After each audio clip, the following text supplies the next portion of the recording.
As we left off in the last episode, we dove into the intriguing concept of boundary setting and its paramount importance.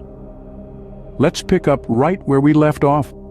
Boundary setting, it seems, is less about changing others and more about changing ourselves. The responsibility of how we're treated lies with us, not them. Why is this so? It's due to a phenomenon known as memory fear. This fear often leads the so-called nice guys to unknowingly bolster the very behaviors they find intolerable. It's a self-perpetuating cycle. Conditioned by their past, they signal to those around them that it's okay to overstep their boundaries. But as these nice guys start to take ownership of their situation, they initiate a powerful change. They start to break free from the cycle. In this journey of self-improvement, nice guys start to transform their behavior.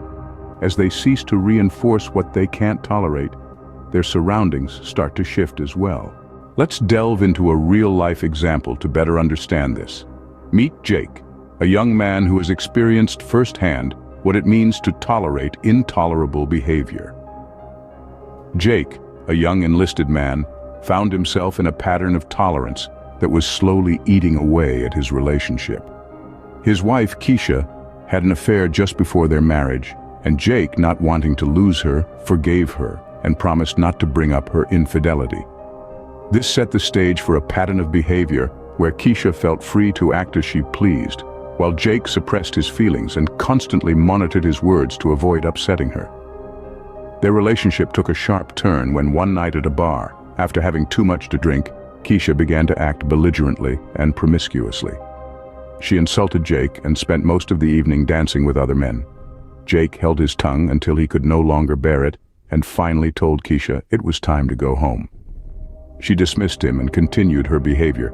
In retaliation, Jake lashed out, calling her a derogatory name and leaving her at the bar. The next day, Keisha gave Jake the silent treatment. He tried to withstand it, but eventually he broke down and apologized for his outburst.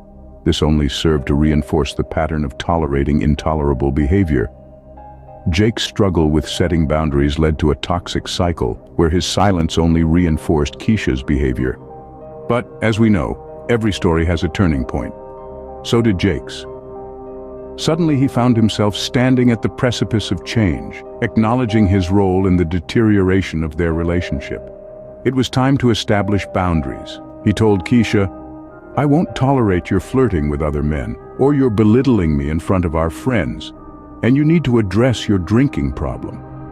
Jake decided he would no longer tolerate intolerable behavior. But how would Keisha respond? That, my friends, is a story for another day.